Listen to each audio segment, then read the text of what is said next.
All right, everyone, welcome back to Get NIST-y, the series that breaks compliance out of the checkbox trap and turns it into a real security advantage. No fluff, no FUD, just practical strategies to make compliance work for your MSP. I'm Jared Kasner, and I'm joined, as always, by my co-founder of Blacksmith InfoSec and co-host of Get NIST-y, Michael Zavarski. Hey, everyone. This week, we're going to tackle some compliance-adjacent areas that can turn into real liability traps for your MSP. So, Mike, do you want to go ahead and ask the first question for us this week? Sure.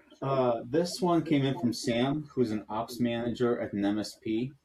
When clients forward cyber insurance questionnaires, do you bill for filling them out? And how do you answer without accidentally taking responsibility for stuff you can't prove? It's a great question, Sam. Yeah. Let me answer the first part of that first. Don't fill out insurance forms for your clients. And that also answers the second question. Yeah. Which, let me repeat that. Do not fill out security questionnaires or insurance questionnaires for your clients. You can help them. You can walk through it with them. You can advise them on the answers to put in, but they need to be the ones that are answering these questionnaires. And if they are telling you that they have MFA for a third-party system that you don't have visibility into, like in particular, we see this all the time with MSPs managing HIPAA clients or healthcare clients where they don't have visibility into the EMR. Guess what? You cannot and should not be answering that question for your clients. You can advise them and you can tell them what to look for, but at the end of the day, it has to be your client answering those questionnaires. Yeah, and more to the point, you should sit down with your clients on a call and walk through the questionnaire with them and push back on it when they answer the questionnaires because they're going to answer it incorrectly. And just ask questions, right? To Jared's point, if it's a HIPAA client, they're going to get to the MFA question and they'll say, hey, do we do MFA? It's like, well, we do it in 365. Do you guys do it on your EMR? And where else do you store PHI?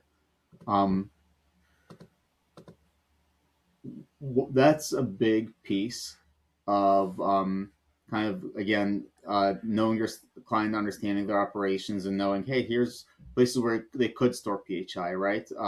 If you have that visibility, if you're already working with them, if you're working with them on their supply chain risk management piece, you can then say, hey, we've talked about your EMR or your EHR or whatever else, and can you do you guys have MFA on these?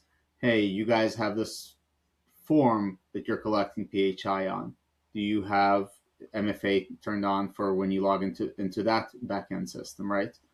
There's a ton of stuff that your clients are doing that you are not responsible for and not managing.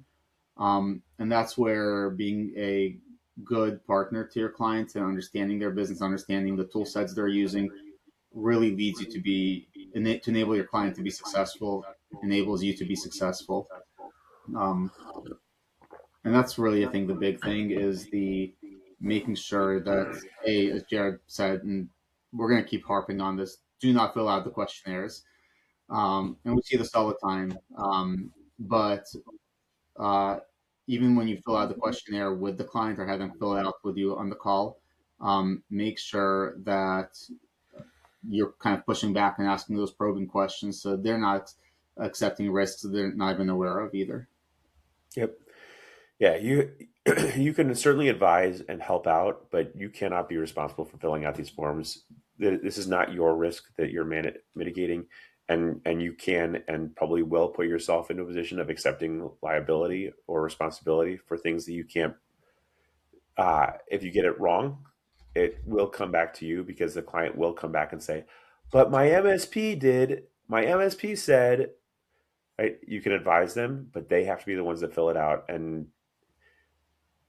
one of the worst, like the cardinal sin of insurance is lying on your application, right? That is like the one cardinal sin. Insurance companies, especially, and Mike, we had a conversation. Maybe we'll try to get our friend Dustin Bolander on the call Yeah. here, but one of these days in the near future to talk about cyber insurance specifically. But what we're seeing, and some of this is anecdotal and some of this is evidence based, but what we're seeing is the number of questions that insurance companies are asking is increasing, but the number of questions that they are actually using to make decisions is decreasing. So there's a lot of data capture that they are making in order to make informed decisions about risk and liability for the future. So the best thing you can do as a small business, or any business for that matter, is be open and honest on your application. There's a very good chance that you're not going to be denied coverage. You might have slightly higher premiums if there are things that you're not doing that you should be doing. And so this is a good conversation as an MSP to help drive some of those conversations about, like, hey, by the way, MFA is essentially free, and it's probably free for almost every major vendor, right? Certainly for Microsoft and Google, MFA is absolutely free.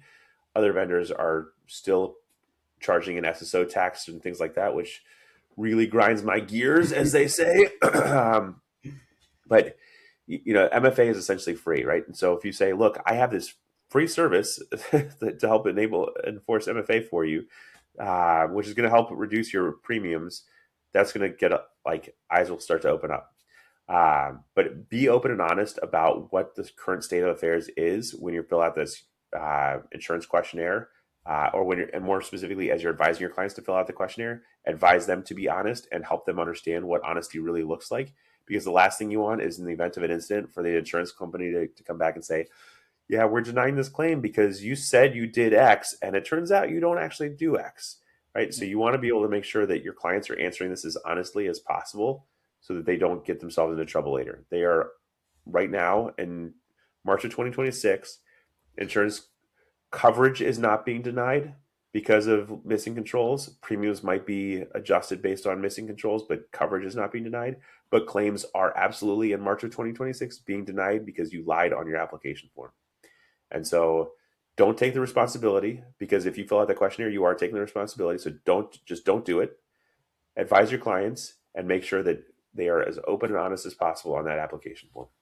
Yeah, and I want to make a quick delineation there between lying on your application and um, not lying on your application, but not having something in place at the time, right? So, for example, if you say, hey, we do monthly security awareness training and you miss a month, like, no one's dinging you for that.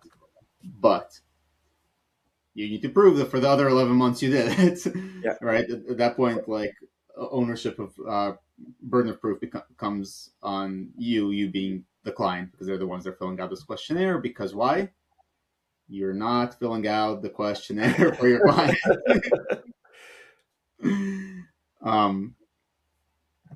Well, I think this was a pretty straightforward answer to the question. So, Yeah. Sam, I hope this helps, but please, if it doesn't, just shoot us a quick follow-up on blacksmithinfosec.com/ask, and we're happy to follow up on this a little bit more. Like I said, I do think it's worth bringing Dustin or somebody else from the insurance industry on to really dig into some of the insurance topics. And so I expect that we'll see an episode specifically around cyber insurance in the near future here.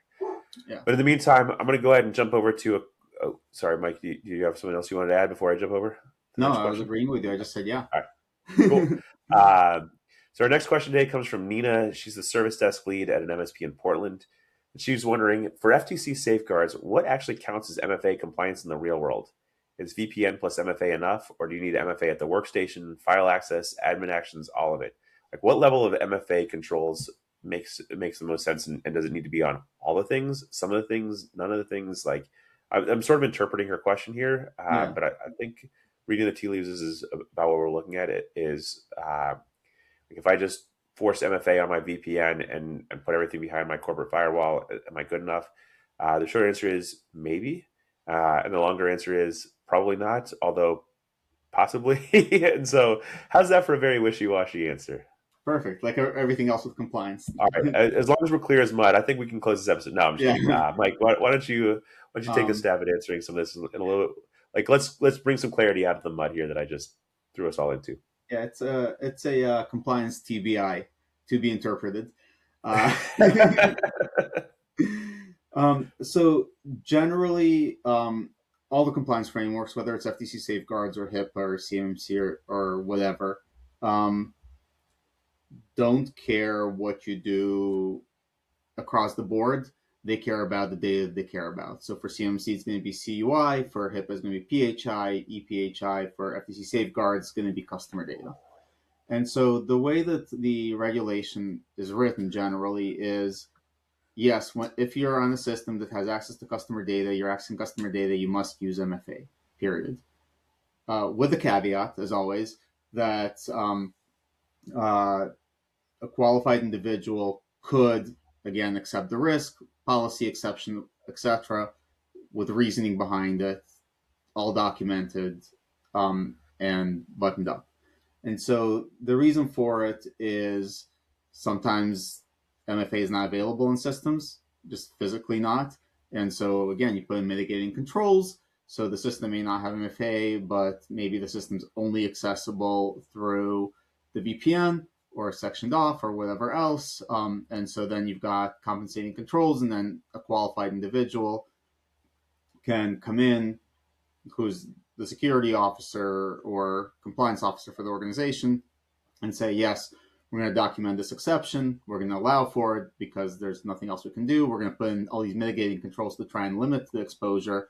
But generally, outside of that exception motion, again, any system that has access to customer data, whether it's local, remote, etc., needs to have MFA on it. Yeah. So, and again, I'm going to go back to something that Mike sort of alluded to, but it's ideally they would all absolutely have MFA turned on and enforced for every single system. If you can't get there for whatever reason, then look for those mitigating controls. Look for the ways that you're going to mitigate that and other ways of limiting access. We are in the it used to be called Zero Trust, or ZTNA. It's now, we're seeing SASE as the acronym. Like at the end of the it used to be VPNs. It's look for whatever mitigating and compensating controls you can look for to protect data, and make sure that only authorized users have access to the data that they should have access to. And then even within MFA, there are different degrees of MFA, right?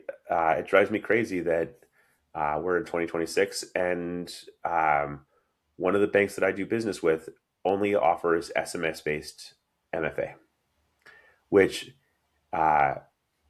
is why I don't have a lot of money in that institution. There's a whole I have to have money there because they service a loan for me, so I have to have some money there. But at the same time, like, I am very careful about the things that I do with that bank, because I can't get the level of I can't put a fish resistant MFA or passkey into place, which drives me crazy. That this is one of a major financial institution that I can't. Anyhow, I digress. Getting MFA at the workstation, like, you're probably not putting in a second factor of authentication to log into your laptop, although a lot of us anymore are using passkeys in some capacity, whether it's a fingerprint reader or some other mechanism for unlocking our laptops. But what you want to make sure of is that once somebody gains access to the laptop or the desktop, that you are preventing their access to all the other upstream systems. And so, again, it's March of 2026. It drives me crazy that people are still paying an SSO tax or skim tax for various applications. If anybody is charging you more for SSO or skim, like, shame on those companies. And again, I just, it's hard for me to understand why those things are considered a premium feature. But in an ideal world, if you can have MFA enforced on your Microsoft tenant and or Google tenant, and or whatever identity provider you're using, and use that to drive access into the systems through single sign-on and enforce, emphasis on enforce, single sign-on, then you don't need to have MFA, right? So, and there are plenty of companies that don't offer MFA, but do allow you to enforce single sign-on. Okay, well, if you have enforced single sign-on, then you can put MFA on at the identity provider and let that drive traffic through. So there's lots of different ways that you can skin this. And then at the end of the day, sometimes there are certain applications that you just have to accept the risk for. And I think that's one of the big messages also is accept is a perfectly valid response to a risk. Yep. Stick my head in the sand and ignore it is not acceptable, but acknowledging that the risk exists and saying, yes, I'm accepting this risk, is perfectly acceptable. What I would strongly encourage you to do is not just say accept, but say, I'm going to accept this for 90 days, 180 days, 365 days. I'm going to accept this for some period of time. And then I'm going to go back and review this, because things change, right? Companies are slowly but surely taking away the SSO tax, slowly but surely taking away the skim tax, slowly but surely adding MFA and things like that. And so if you just accept the risk and then never come back to it, there may be a product update that allows you to put the control into place later on, or a new version or a competitor that comes along that is cheaper, better, faster, and includes security. Great, we're going to move it.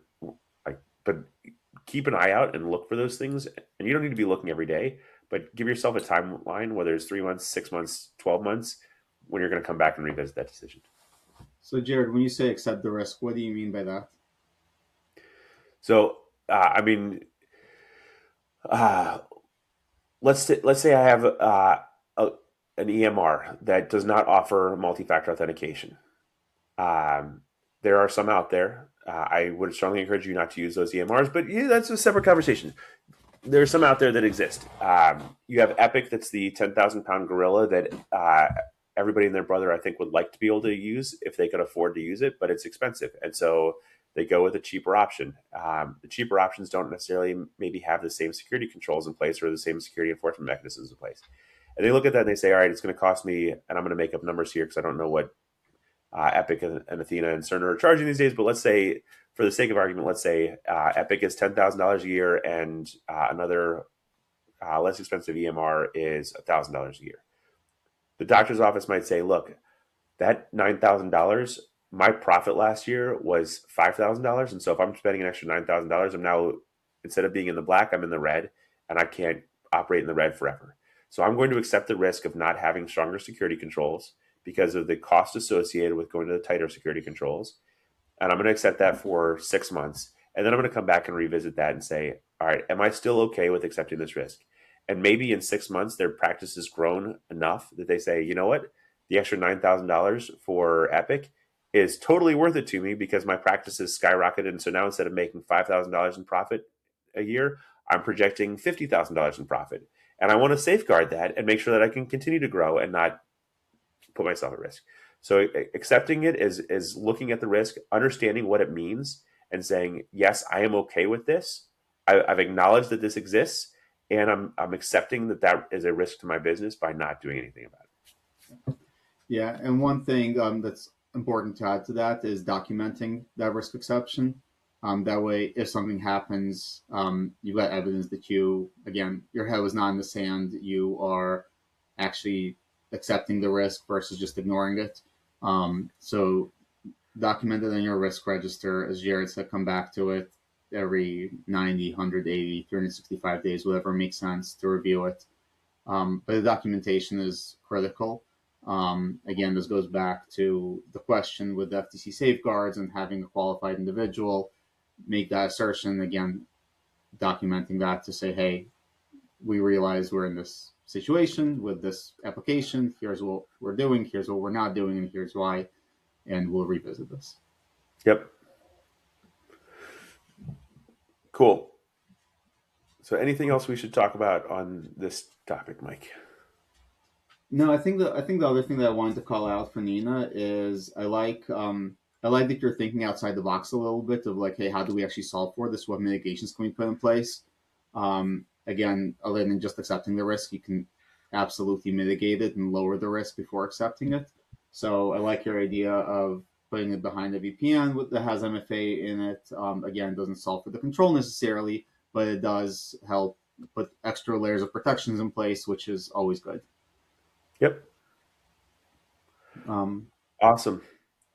Well, Nina, Sam, thanks for your questions this week. Really appreciate that. Our list of questions right now is actually growing faster than our ability to answer those questions, but I do promise that we will get through all of the questions before we are done here. So please do continue to submit those questions. You can head over to blacksmithinfosec.com/ask. We'll be happy to get those, and we'll put those on a podcast in the near future. If you like this episode, the only way we continue to grow and make this successful is if you share this with your friends. So please do share this with your friends. And if you got this forwarded to you by somebody else, make sure to hit that follow button in whatever your favorite podcasting application is, just so we get to stay in your feed every single week. Thanks, everybody, and have a great week. Take care. Get NIST-y. Yeah, we're bringing the heat. Cyber strong compliance on repeat. Get NIST-y. Let's secure your fate with Blacksmith InfoSec. Don't